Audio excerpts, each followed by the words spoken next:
Assalamu alaikum wa rahmatullahi wa barakatuhu, and good day, our dear listeners. I am Miss Norlailah M. Madid, a faculty member of the Mathematics Department from the College of Natural Sciences and Mathematics of the Mindanao State University Main Campus, Marawi City, your video lecturer for today. For today's discussion, we will be discussing all about Chapter 3, Logic. For the information of our viewers, this chapter is divided into 3 video lectures in which the first part is this one and the other 2 will be provided soon. We will start our discussion in a while, so keep on watching and I hope you learn something from this. But before anything else, let us have first a brief introduction on the history of logic. There are several mathematicians who involved themselves in the study of logic. One of these is Gottfried Wilhelm Leibniz. He was known to be one of the first mathematicians to make a serious study on symbolic logic. In his study, he even tried to advance the study of logic from a merely philosophical subject to a formal mathematical subject. Unfortunately, he never completely achieved this goal. However, there are several mathematicians who also contributed to the advancement of symbolic logic as a mathematical discipline. Some of them are Augustus De Morgan and George Boole.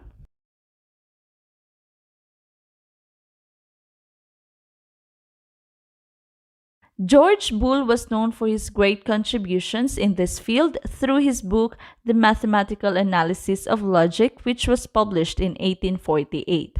In this book, he argued persuasively that logic should be allied with mathematics and not philosophy. Following this is another book, An Investigation of the Laws of Thought, which was published in 1854. Concerning this document, the mathematician Bertrand Russell stated that pure mathematics was discovered by Boole in his work called The Laws of Thought.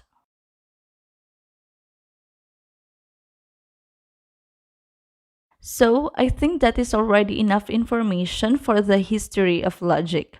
For now, let us define logic.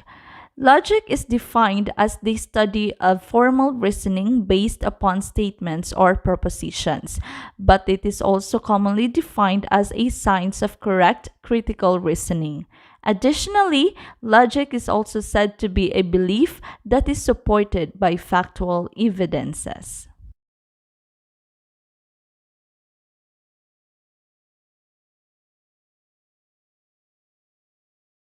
Moving on, we are now about to discuss logic statement. But before that, let us first recall the different types of sentences discussed in our English subject. We have learned that there are 4 different types of sentences: declarative sentence, interrogative sentence, imperative sentence, and exclamatory sentence. Defining each of these types of sentences, firstly, the declarative sentence. Declarative sentence is a sentence that states or declares facts or opinions. Interrogative sentence is a sentence that asks a question. For the imperative sentence, it is a sentence that expresses a command, a request, an entreaty, or suggestion. And lastly, the exclamatory sentence that is defined as a sentence that expresses strong or sudden feeling.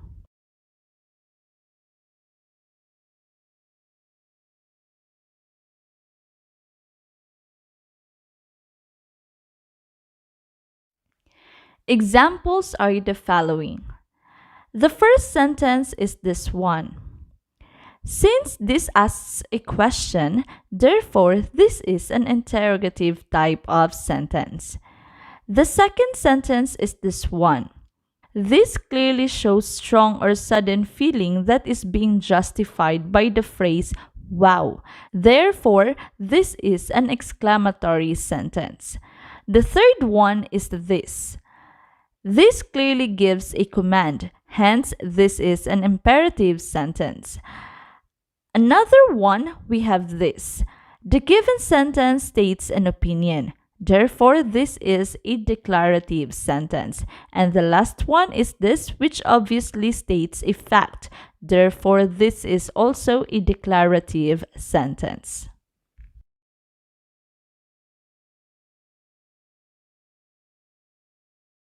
Since we are done differentiating the types of sentences, I think we are now ready to define logic statement. A statement is a declarative sentence that is either true or false, but not both. To be more precise, a statement must satisfy the following conditions. First, it should be a declarative sentence, and second, it should be either true or false, but not both true and false. It means there should be only one truth value, that is, the sentence can be true or the sentence can be false, but never the sentence be both true and false. To understand it clearly, we have the following illustrations.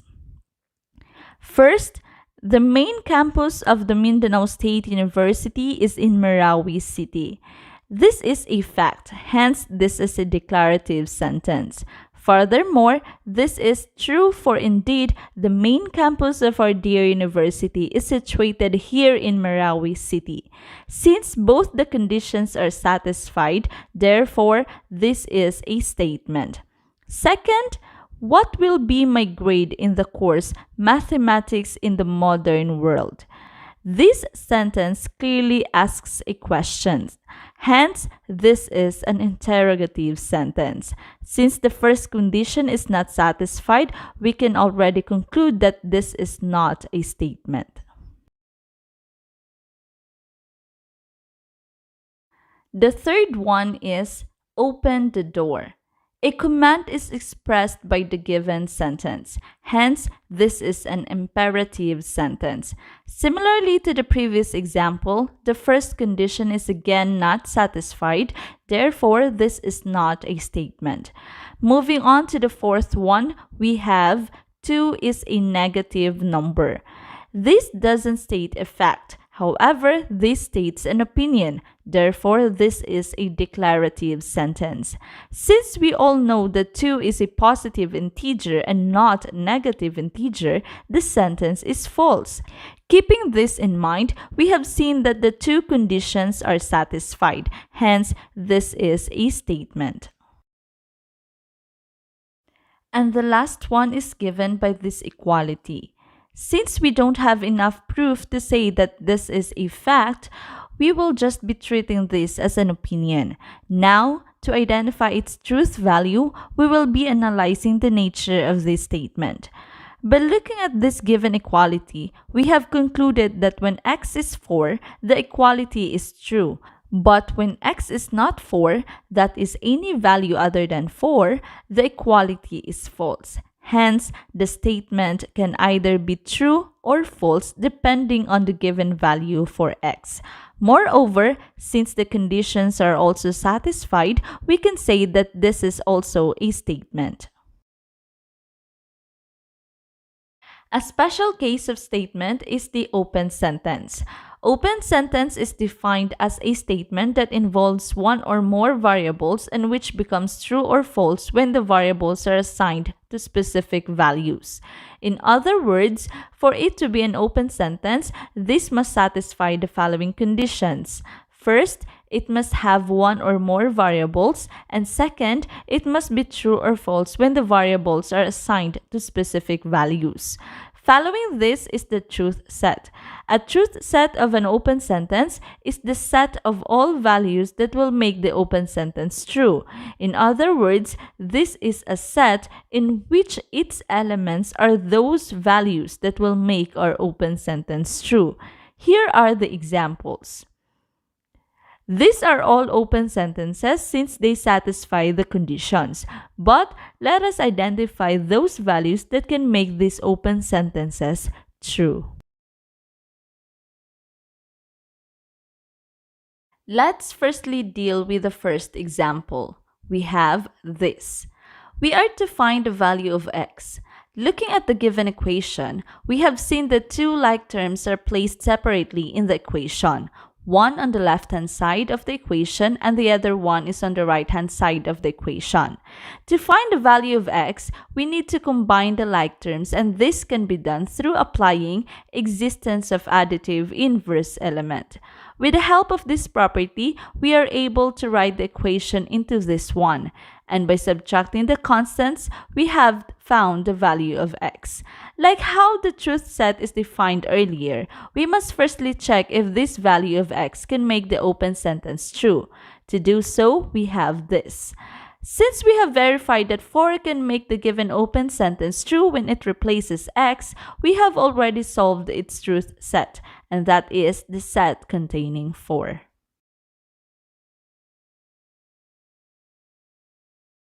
The second example is given by this. Similarly to what we did in the previous example, we need to find the value of x. Looking at the given equality, we have again like terms placed separately in the equation. So, the first thing we need to do is to combine the like terms through applying existence of additive inverse element, resulting to this one. And by adding the constants on the right-hand side of the equation, we have this. To finally solve for the value of x, we will apply existence of multiplicative inverse element, which results to this. Multiplying these constants gives us the value of x. Similarly, we need to verify if this makes the open sentence true. By checking, we have the following. Hence, 6 is indeed a solution for the given open sentence. Moreover, we have the following truth set. The third example is given by this. In this part, we're going to solve for the value of x that makes this true. To solve that, we will be applying any method in solving quadratic equation. But the easiest way will be the one to be applied here, and that is taking the square root. Doing so, we have this, which we know this directly results to this. Now, since the given open sentence states that x must be a negative number, we will only be considering negative 2 as the value of x. By checking this, we have this one. This clearly shows that negative 2 is indeed a value that makes the open sentence true. Hence, we have this as our final answer. The fourth one is this. So again, doing the same method done in the third example, we have the following. Note that the needed value for x must be integers. Taking a look at the solved value for x, we found out that these are not integers. Therefore, we failed to find an integer value for x. Moreover, the truth set for this open sentence is empty. The last example is this one. Obviously, the expression written on the left-hand side of the equation is just the product of those on the right-hand side. Likewise, those factors written on the right-hand side of the equation are factors of the one written on the left-hand side. In other words, this clearly shows that whatever value is assigned to x, the open sentence will always be true. Hence, our truth set for this particular open sentence is the set of all real numbers. Now, we are going to discuss simple and compound statements. But before that, let us first recall the different structural classifications of sentences discussed in our English subject. These are simple sentence, compound sentence, complex sentence, and compound complex sentence. In connection to the topic I'm going to discuss later, we will only be recalling the first two classifications of sentences. The first classification is simple sentence. It is a sentence that has only one subject and one predicate. And the second classification is compound sentence. This is a sentence which consists of two or more coordinate clauses. This can also be defined as a sentence which consists of two or more simple sentences. Compound sentences make use of fanboys as connectives. Fanboys stands for, and, nor, but, or, yet, and so.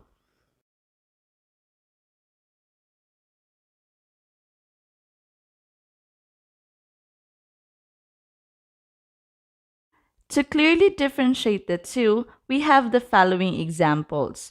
The first one is given by this. Note that since Lisa is the one being talked about in the sentence, she is the subject, while the remaining phrase will be the predicate. We can see in this example that we only have one subject and one predicate, therefore, this is a simple sentence. The second one is this. Note that doctor is the one being talked about in the sentence, hence, doctor is the subject. This follows that the phrase examined the patient is the predicate. Additionally, we have seen another important phrase, and that is cured him, which is also a predicate.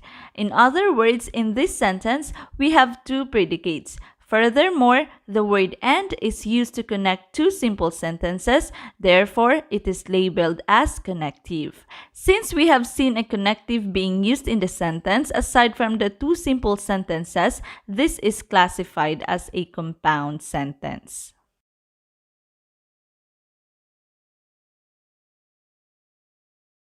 The third one is this. This clearly shows that there are two different ideas being emphasized in the sentence. In the first idea, we have the film as the subject, while in the second idea, the audience is the subject. Similarly, ended acted as the predicate for the first idea, while went away is the predicate for the second idea. Also, the two ideas are being connected by the word and, acting as connective. Keeping all this in mind, we have proved that this is a compound sentence.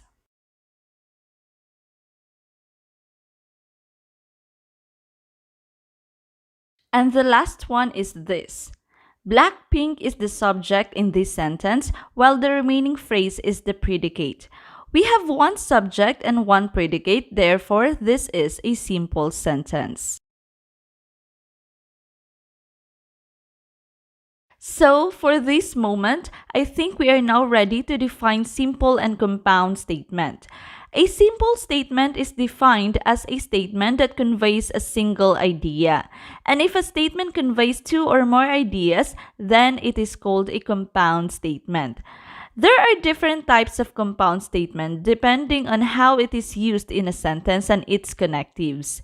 I present here a table summarizing these types of statement together with its connectives and corresponding logic symbols. So, if you have fanboys as connectives for our compound sentence, which I discussed earlier, here we have these following connectives which are being used in a statement depending on its type.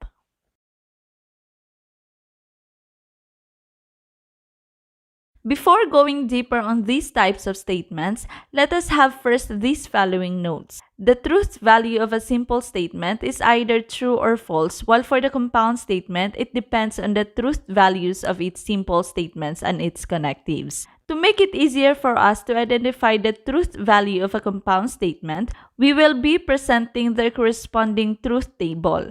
A truth table is a table that shows the truth value of a compound statement for all possible truth values of its simple statements. So, these are the things that we need to mind for before moving on to the discussion on the different types of statement. The first type of statement to be discussed is negation, which is defined by this.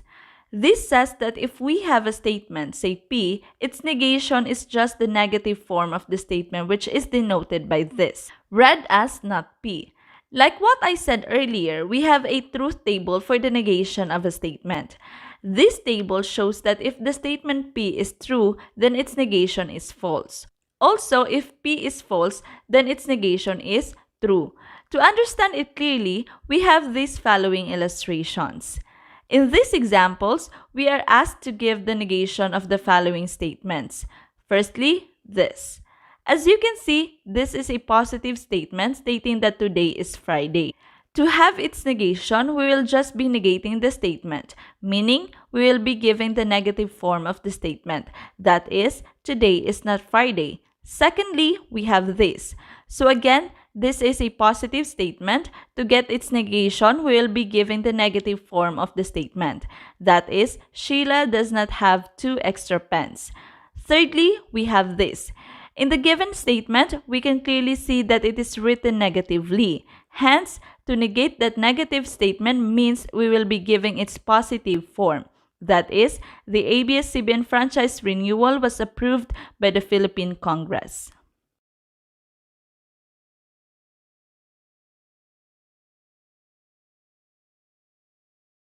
The fourth one is this. This is an open sentence stating that the two are equal. To have the negation, simply we have this. 3x plus 1 is not equal to 5. And the last one, we have this. The negation of this statement is given by this. The second type of statement is conjunction. A conjunction is defined by this. This means that if we have statements P and Q, its conjunction can easily be formed by using the connective and, which is denoted by this and read as P and Q. We also have a truth table for this type of statement and is given by this. The table shows that the conjunction of the statements P and Q can only be true if and only if both P and Q are true. Before proceeding to its examples, let us note this first. This states that but can also be used as a connective for the conjunction of the statements like and. However, this connective is used most frequently to precede a negative phrase. An example is this.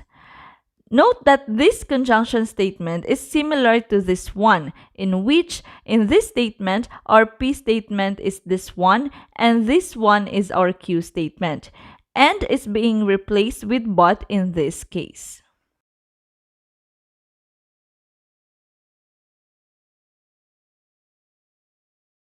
The third type of statement is disjunction, which is defined as this one. In this type of statement, we use or as a connective. This goes like this. If we have statements P and Q, its disjunction is denoted by this, which is read as this one. Like the other types of statements, we also have a truth table for this, which is given by this. In this table, it shows that a disjunction statement can only be true if and only if at least one of P or Q is true. Before taking the examples of these types of statements, let us have first these following reminders. So again, and but are used as connectives for conjunction, while or is used for disjunction.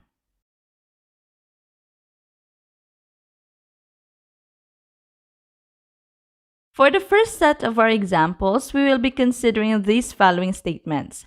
So what we're going to do here is that we're going to write the following compound statements into its symbolic form. The first one is this.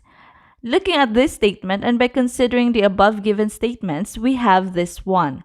And we all know that and is used as a connective for conjunction, therefore this is a conjunction statement and is written symbolically as this one. The second one is this. Note that this one is just the Q statement but is written in negative form. Therefore, this is just the negation of the statement Q. And this one is the statement R. Again, this is a conjunction statement.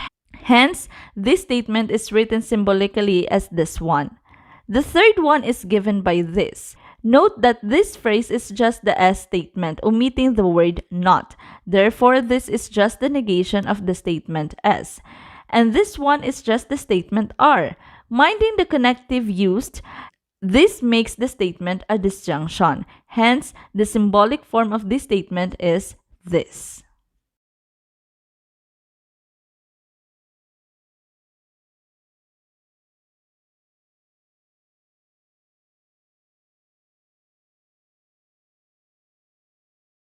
And the last one is given by this statement. Note that this one is just the statement P but is written negatively. Therefore, we have the negation of the statement P. Another one is this. Looking at the phrase, we can see that it is just this statement but is also written in negative form. Hence, we also have a negation for the statement Q. Minding again the connective used, we have a conjunction type of statement. Therefore, we can have this as a symbolic representation for the statement.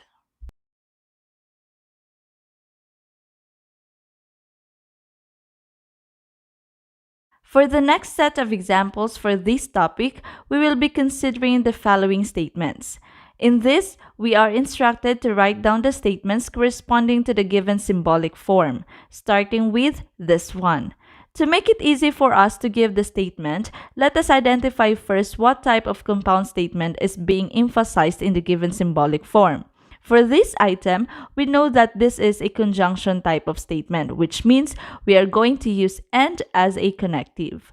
Note that the statement Q represents this statement, so we're going to write it down here, and the statement P represents this, so we're going to copy that one here. And this will be the statement representing the given symbolic form.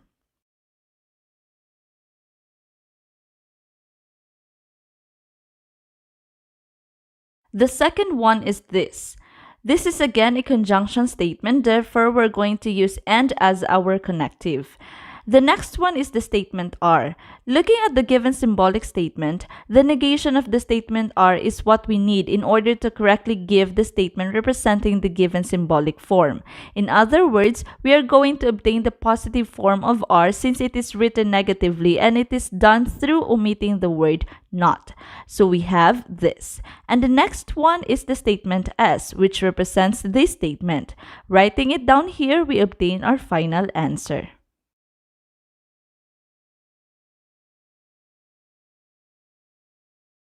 The third example is given by this. This is another conjunction statement, which means we will be using the connective and. Next one is the statement Q, but in the given symbolic statement, it requires the negation of the statement Q. So negating this statement, we have this. Following this, we have the statement R. Similarly, the given symbolic statement requires the negation of the statement R. And to get its negation, we will omit the word not in this statement. Hence, the negation of R is given by this. And finally, we have this as our final answer, which can also be written as this one.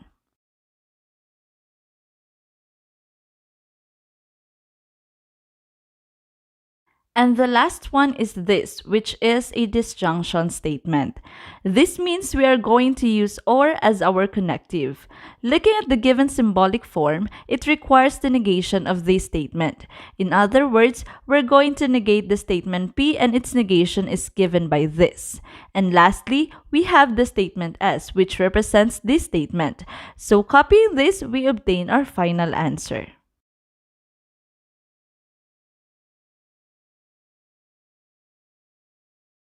For the last set of examples for this topic, we are going to determine the truth value of each given compound statements. Firstly, we have this. Note that this statement can also be written as this one. Considering this equivalent form, we can label this as our P statement and this one as our Q statement. Determining their corresponding truth value, we have for P that is true and for Q that is false.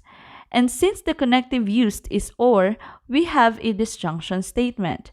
To know the truth value of this disjunction statement, we will be recalling the truth table for disjunction statements.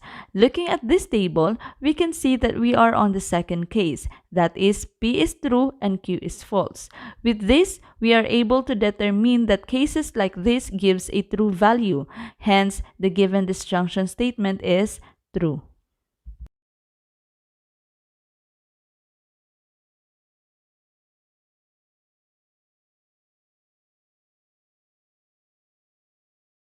The second one is given by this. Similarly, this is our P and this is our Q. The next one is determining the truth value of each statement, starting with the P statement. This is true for indeed 5 is a whole number. However, 5 is not an even number, therefore our Q is false. The connective used is and, which means this is a conjunction statement. Recalling its truth table, we have this. Looking at this, we are again on the second case, which shows that cases like this gives a false statement. Therefore, this statement is false.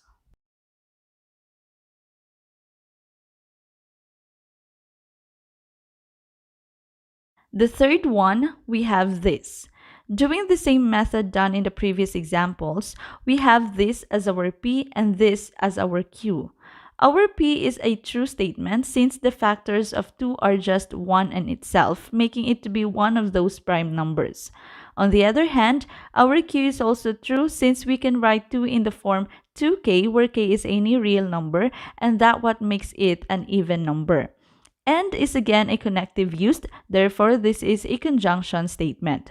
Recalling once again its truth table, we have this. Referring to this table, we can see that we are on the first case, which shows that any cases like this gives a true statement. Therefore, this is a true statement.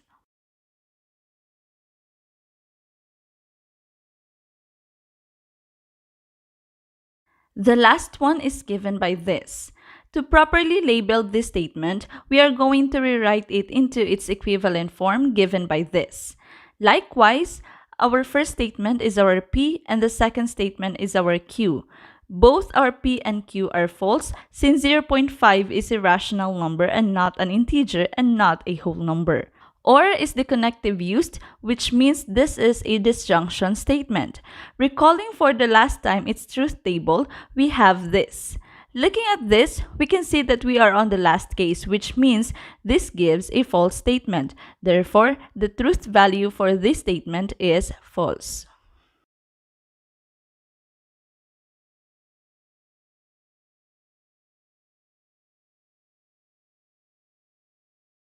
And for the last topic to be discussed in this video, we have the special case for a conjunction and disjunction statement. This time, we are going to involve open sentences. To summarize this, I present here a table showing the statement and its negation together with their corresponding truth set. For the first type, we have a conjunction statement in which its negation can be formed by following this formula, and its truth set is determined by this set.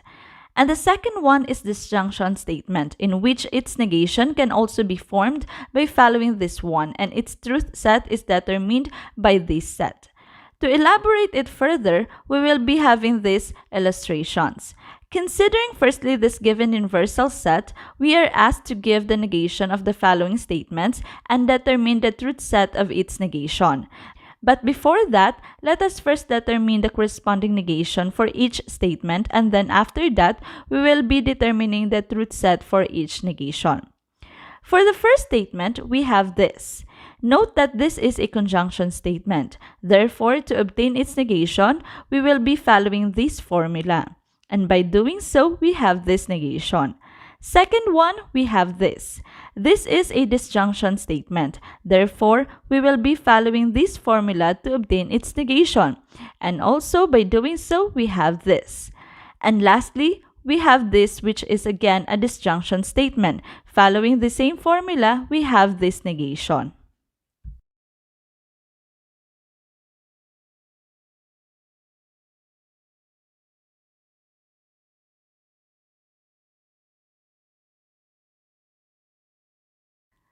Since we are done determining the negation for each statement, let us now determine the truth set for each negation, starting with the first statement. In order for us to determine the truth set for the negation of this statement, we need to determine first the truth set of each simple statement.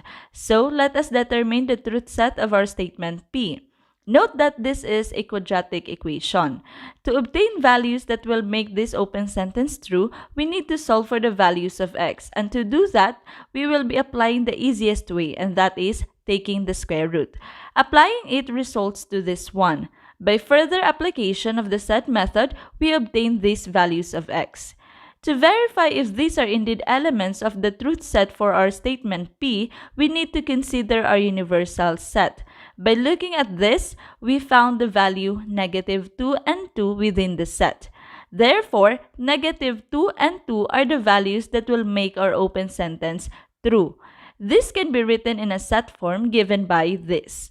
Now, since we have already a set P, we can now obtain the P complement. To do so, we will just simply be writing down those values within our universal set that are encircled. So, we have this. Next one, we will be working on our Q statement. To obtain the values of x, we will be doing this. And then, by solving these linear equations, we have the following values. Similarly, we will be considering again our universal set, and by looking at this, we only found 2. This means we will be rejecting -5 for 2 is the only accepted value that will make the open sentence Q true. So, we have this following set. Since we already have a set Q, we can now determine the Q complement. The same thing done with the P complement, we will be listing down those values within the universal set that are uncircled to obtain our Q complement. So, we have this. Finally, we have this truth set for the negation of the first statement.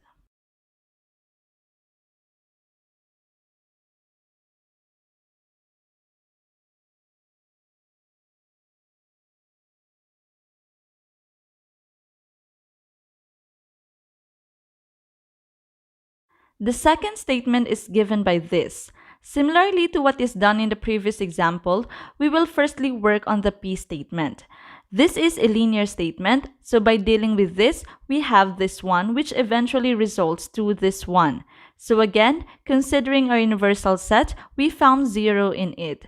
Therefore, 0 is the only value that will make this open sentence true and is represented by this set. With the help of this set, we are able to determine P complement given by this. Next, we have the Q statement. To obtain those values that will make this true, we will be substituting each value within the universal set to the given statement.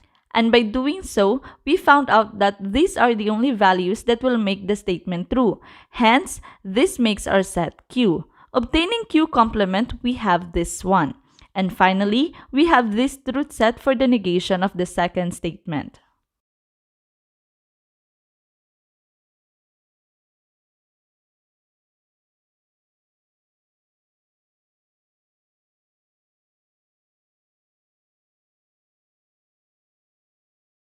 And the last one, we have this. Again, we will have the P statement first. To obtain the truth set for our P statement, we will firstly be solving the given inequality. By doing so, we have the following. Similarly to what is done for Q statement in the second example, we will consider our universal set and find those values that will make this true. And this gives us these values. Writing it as a set, we have this. And now, we can obtain our P complement given by this. Secondly, the Q statement. This is again a linear equation. So by solving for the value of x, we have the following. Now, by considering our universal set, we found out that the obtained value of x is found nowhere in the set. Hence, the value is rejected. So our Q is an empty set. Obtaining Q complement gives us this one. And finally, we have this truth set for the negation of the third given statement.